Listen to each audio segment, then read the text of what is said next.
अब तक आपने इस क्रिप्टो फ्री कोर्स में सीखा है? हम बिल्कुल ग्राउंड लेवल से स्टार्ट कर रहे हैं उन लोगों के लिए कि जो बिल्कुल अभी बच्चे हैं, न्यू हैं, बिगनर्स हैं, जिन्होंने अभी ट्रेडिंग कभी नहीं सुनी, उनको ये पता लग जाए कि मैं कौन हूँ और जिस काम के बारे में बताऊंगा वो काम क्या है। आज आपको बताएंगे डोमिनेंस क्या होती है, मार्केट जब ऊपर जाती है तो कैसे जाती है, नीचे जाती है तो कैसे जाती है। तो आज का जो सेशन होगा इसके अंदर हम बात करेंगे कॉइन रीडिंग की, कि कॉइन रीडिंग क्यों जरूरी है और कॉइन रीडिंग में हमें क्या क्या चीजें चाहिए होती हैं। आज हम बात करेंगे इंडिकेटर्स। जरा मैं आपको स्क्रीन पे भी लेके जाता हूं, जो लोग नए नए जो लोग आए हैं जिनको अभी तक नहीं पता कि वो इंडिकेटर किसको कहते हैं। अब दो चीजें होती हैं ट्रेड करने के लिए, एक को फंडामेंटल्स कहा जाता है, एक को टेक्निकल कहा जाता है। आज हम टॉपिक लेते हैं फंडामेंटल्स को, कि फंडामेंटल्स बेसिकली होते क्या हैं। स्पोर्ट में सबसे ज्यादा जो देखा जाता है ना फंडामेंटल्स में, नंबर 1 ये दूसरा फंडामेंटल है, तीसरा आपने देखना है। जैसे फॉर एग्जांपल आगे मैं आपको एक दिखाता हूं, जैसे कि एक कॉइन है, डॉट है, ठीक है। अब ये डॉट को हम लेके चलते हैं,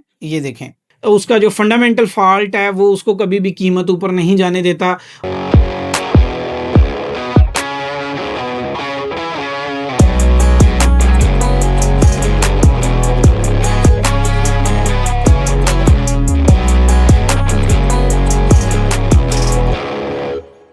अस्सलाम वालेकुम, कैसे हैं आप? ठीक हैं। आपने एक वीडियो देखी पीछे जो लास्ट हमारा सेशन 5 था, अभी सेशन 6 आ गया है और इसमें हम उसी फंडामेंटल को कंटिन्यू करेंगे। फंडामेंटल्स के बेनिफिट मैंने आपको बताए थे कि फंडामेंटल आपके हाथ में होंगे तो आप हर चीज पे ग्रो कर जाएंगे। इसी फंडामेंटल में ना 3 चीजें होती, तो इसमें 12 चीजें हैं, लेकिन आपको 3 चीजें जो स्पॉट के अंदर यूज होती हैं बताऊंगा, क्योंकि ये स्पॉट का सेशन है तो आपको 3 फंडामेंटल सेशन जो होते हैं वो बताऊंगा। स्पॉट में सबसे ज्यादा जो देखा जाता है ना फंडामेंटल्स में, नंबर 1 कॉइन देखा जाता है, कॉइन कौन सा है।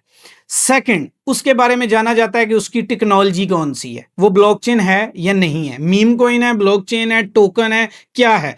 अगर तो वो टोकन है तो आपने बाय नहीं करना, अपना पैसा नहीं लगाना होता। अगर आप वो कॉइन, अगर मीम कॉइन है, पैसा नहीं लगाना होता। उसके बाद अगर वो ब्लॉकचेन है तो फिर आपने स्टेप वाइज उसमें पैसा लगाना होता है, यानी कि अगर वो ब्लॉकचेन है तो ये स्टेप नंबर 1 है कि वो कॉइन स्ट्रॉन्ग है। अब उसके बाद अगला फंडामेंटल उस ब्लॉकचेन को पढ़ना है कि वो ब्लॉकचेन किस काम की है। क्या वो ब्लॉकचेन जो है वो गवर्नमेंट ऑफ पाकिस्तान को सर्विस दे रही है, वो ब्लॉकचेन जो है वो घास डाल रही है, वो ब्लॉकचेन कंप्यूटर सर्विस दे रही है, वो क्या कर रही है ब्लॉकचेन। अब ये ना हो कि वो ब्लॉकचेन कहे जी हम तो डेटा इकट्ठा कर रहे हैं, ब्लॉकचेन कहे जी हम तो यहाँ पे जो है ना गेमें खेल रहे हैं। एक गाला भी एक ब्लॉकचेन है, लेकिन वो ब्लॉकचेन स्ट्रांग होनी चाहिए। आज के दौर में ब्लॉकचेन 2 ही स्ट्रांग है, एक पेमेंट सिस्टम वाली, एक एआई वाली। यानी या तो कोई एआई बेस होगी या फिर वो पेमेंट सिस्टम में होगी। पेमेंट वाली नंबर 1 पे है और दूसरी है दूसरे नंबर पे आ जाती है ए वाली, क्योंकि ट्रेंड इसका है तो बात भी इसी पे ही होगी। अगर पेमेंट सिस्टम है तो दुनिया पेमेंट सिस्टम पे जा रही है, तो नंबर 1 यूज केस है।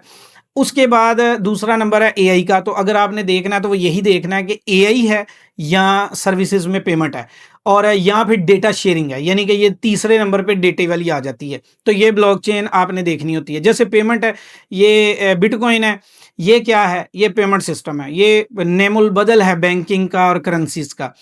अच्छा, पहला फंडामेंटल तो ये हो गया। दूसरा, ये कॉइन देखा, उसकी टेक्नोलॉजी, यानी पहला ये हो गया। दूसरा ये देखना है कि इस कॉइन के अंदर मार्केट कैप कितना है। इसके अंदर है 1.29 ट्रिलियन। अब यहाँ पे पहले बहुत ज़्यादा पैसा आ चुका है, तो ये बहुत ज़्यादा पैसा जल्दी तो निकलेगा नहीं। फिर ये कॉइन दुनिया का नंबर 1 है। फिर आपने ये देखना है कि इसमें पैसा कितना आया और वो किन लोगों का आया, ये दूसरा फंडामेंटल है। तीसरा आपने देखना है इसकी सप्लाई कितनी है, कि फंड आ गया, उतनी सप्लाई मार्केट में कितनी है, थोड़ी है, ज़्यादा है। अगर तो मार्केट में सप्लाई थोड़ी होगी तो डेफिनेटली प्राइस गेन होगी, और अगर मार्केट में सप्लाई थोड़ी है लेकिन बाद में आने का डर है तो प्राइस ड्रॉप होगी, लाइक अथीरियम। उसकी सप्लाई लॉक नहीं है, इसकी सप्लाई लॉक है, इसकी मज़ीद नहीं आनी, उसकी आ जानी है। उसका मज़ीद कॉइन बनाए जा सकते हैं, इसके नहीं बनाए जा सकते। तो यहाँ पे फंडामेंटल्स में बीटीसी स्ट्रॉन्ग होगा। तो सेकंड क्या देखना है, मार्केट कैप, यानी कि कितना पैसा आया। थर्ड पे क्या देखना है, उसकी सप्लाई थोड़ी है या ज़्यादा है। और फिर इसको सर्कुलेटिंग सप्लाई को आपने कैलकुलेशन करनी है टोटल मार्केट कैप के ऊपर, वहां पे रख के आपने देखना है कि क्या सूरत हाल है। फॉर एग्जांपल यहाँ पे सर्कुलेटिंग सप्लाई हो 20 मिलियन और आने वाली सप्लाई हो 1 बिलियन, तो इसका मतलब है कि कॉइन धड़म से नीचे गिरने के चांसेस मौजूद हैं। और फिर हमें आगे देखना पड़ेगा ऑन चेन डेटा, जो कि फंडामेंटल की ही एक अगली किस्म है। तो वो हर कॉइन का डिफरेंट होता है, किसी का सामने होता है, किसी का नहीं होता।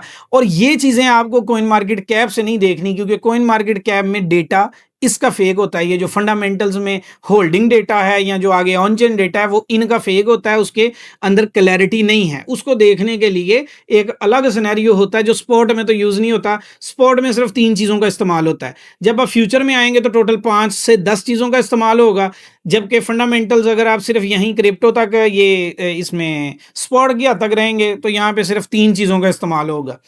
और चौथी चीज़ आप एक ऑप्शन तो के तौर पे ऐड कर सकते हैं, वो है न्यूज़, कि उसी कॉइन की न्यूज़ क्या आ रही है। क्या उसकी सप्लाई अनलॉक हो रही है तो मतलब कॉइन नीचे जाएगा।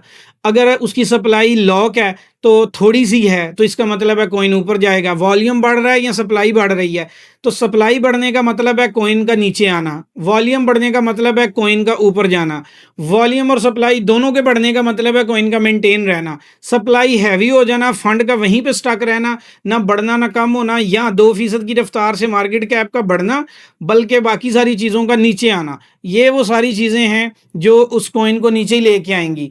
तो स्पॉट में ज़्यादा लोगों का नुकसान होता क्यों है? जिन लोगों ने होल्डिंग की है इनका नुकसान हुआ क्यों? उस नुकसान के पीछे जो मेन रीजंस हैं, वो जो मेन वजूहात हैं जिसकी बेस पे उनका नुकसान हो रहा है, वो कुछ भी नहीं देख रहे। वो कॉइन भी नहीं देख रहे, वो उसका सप्लाई स्ट्रक्चर भी नहीं देख रहे, उसका मार्केट कैप भी नहीं देख रहे, वो उसका अबाउट सेक्शन भी नहीं वॉच कर रहे, वो कॉइन को भी वॉच नहीं कर रहे। जैसे फॉर एग्जांपल ये तो ये है, आगे मैं आपको एक दिखाता हूँ। जैसे कि एक कॉइन है, जैसे कि डॉट है, ठीक है। अब ये डॉट को हम लेके चलते हैं, ये देखें। अब यहाँ पे डॉट कॉइन है, इसका फंडामेंटल वीक हो चुका है क्योंकि हर दिन ये 2 नंबर मार्केट में पीछे जा रहा है। जब मैंने इसे देखा था तो ये 14 के ऊपर था, आज ये 46 पे है। परसों चौथ ये 46 से भी पीछे 44 पे था, मतलब कि फंडामेंटल वीक जा रहा है। आज इसकी कीमत कहाँ तक चली गई है? 76 सेंट तक। और टोटल मार्केट कैप कितना है? 1.29। कुछ दिन पहले तक भी इतना ही वॉल्यूम था, लेकिन फिर भी प्राइस क्यों नीचे जा रही है? और उसकी वजह है टोकन अनलॉक।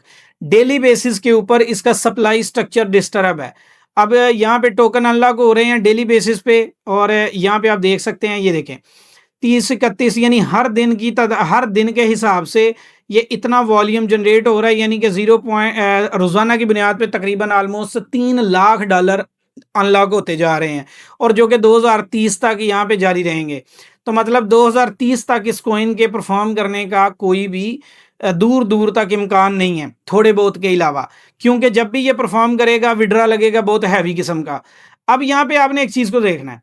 अगर मैं उसी पैरामीटर पे आता हूँ कि ये कॉइन है और इसका ये अबाउट सेक्शन है, इसका जो फंडामेंटल है वो तो बहुत स्ट्रॉन्ग है। ये देखो, ये वाला, ये पहला फंडामेंटल जो है ये वेब3 का कॉइन है, बड़ा ज़बरदस्त मल्टी ब्लॉकचेन है, सब कुछ ठीक है। इसका पहला जो एक होता है जो मैंने आपको फर्स्ट में बताया।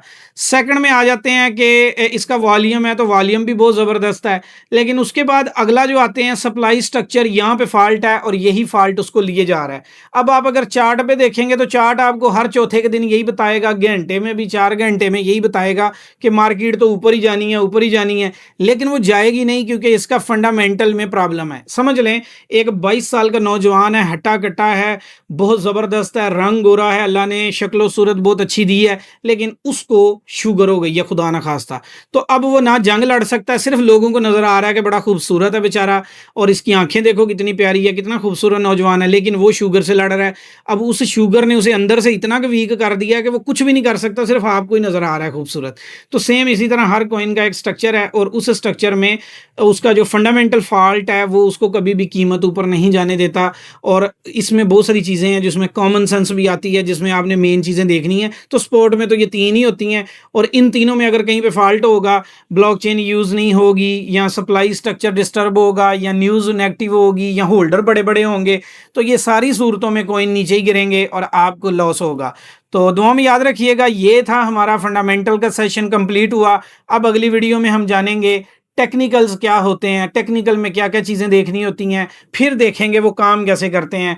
और इसके लिए आपने हमारे चैनल के साथ जुड़े रहना है। तो अभी के लिए इतना ही, दुआ में याद रखिएगा। थैंक यू, अल्लाह हाफिज़।